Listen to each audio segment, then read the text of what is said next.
O Vasco acaba de se tornar o primeiro time brasileiro da história a sofrer 4 gols de um time venezuelano em competições da Conmebol. A última vez que o Puerto Cabello marcou 4 gols numa mesma partida havia sido em 2023, quase 2 anos. Uma das maiores vergonhas da história do Vasco da Gama. E olha que tem vexame acumulado nesse século para colocar nessa contagem. Essa gestão mesmo vai acumulando alguns deles. Porém, o dessa noite é revoltante, porque ele não foi por falta de aviso. É culpa da arrogância dessa gente que acha que entende mais de futebol do que todo mundo e vai conduzindo o clube de uma forma amadora. Muito mais amadora do que o quinto colocado da Venezuela, que não conseguia marcar 4 gols contra adversários do próprio país há quase 2 anos. Mas contra o Vasco foi muito fácil, porque é isso que eles fizeram com o clube que a gente tanto tentou cuidar nos últimos anos e eles dizem amar, mas não demonstram 1% desse amor. Todos nós, durante a janela, afirmamos que faltavam peças para esse plantel, mas eles insistiram em dizer que as contratações que eles faziam eram o suficiente. O presidente chegou a afirmar que esse elenco é top 8 do Campeonato Brasileiro. Apesar de eu discordar e apesar da atuação vergonhosa dessa noite, o momento atual tá longe de ser culpa exclusivamente do elenco. Porque como vamos colocar a culpa num plantel de 86 milhões de euros diante de um time de 4,75 milhões de euros? O time completo do nosso adversário nessa noite, torcedor, não valem um Garré e um Jean Davi juntos. Mas mesmo assim, os responsáveis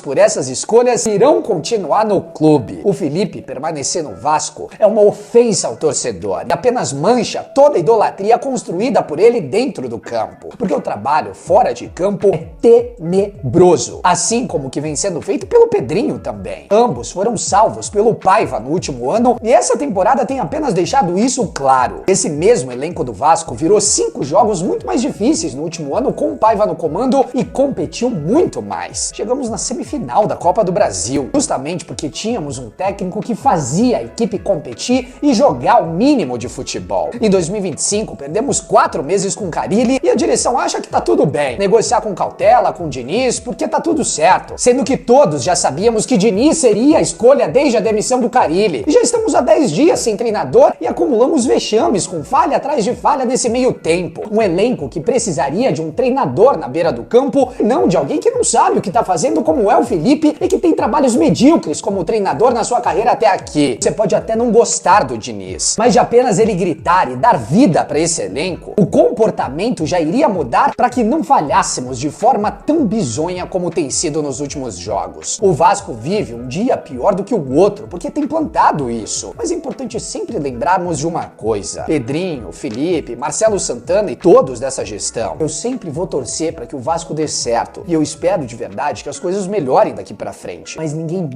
nunca pediu pra vocês assumirem o clube. A torcida escolheu a SAF porque tava cansada de tudo que temos vivido atualmente. E vocês trouxeram o velho Vasco de volta pra dentro do clube. Então se mexam pra vender urgentemente essa SAF. E parem de pagar de heróis de algo que vocês não são. Entrem no vestiário e cobrem essa vergonha desses jogadores medíocres que vocês não assumiram a responsabilidade no último ano. Mas nesse ano tem toda a responsabilidade por cada um deles, pelos que foram mantidos e principalmente pelos que chegaram e pouquíssimo tem agregado. Talvez o único é o Nuno. Trouxeram um treinador que apenas atrasou todo o processo e agora no 5º mês do ano já estamos chegando na metade da temporada e o Vasco não tem absolutamente nada de coletivo. O treinador do Puerto Cabello conseguiu dar uma aula tática em cima do Vasco, o 5º colocado da Venezuela. Estamos agora praticamente sem chances de classificar diretamente para as oitavas e estamos também justamente no mesmo período que vivemos a vergonha pro Flamengo no último ano. Repetimos a dose nesse ano com uma vergonha contra o Puerto Cabello. Só que nesse ano, eu repito, não teremos o Paiva para que vocês paguem de heróis em cima do trabalho dos outros. Então comecem a se mexer e não fiquem apoiados também em cima do trabalho do Diniz que está chegando. Procurem um comprador para SAF. Esse é o futuro do Vasco e não vocês que estão nessa gestão tenebrosa.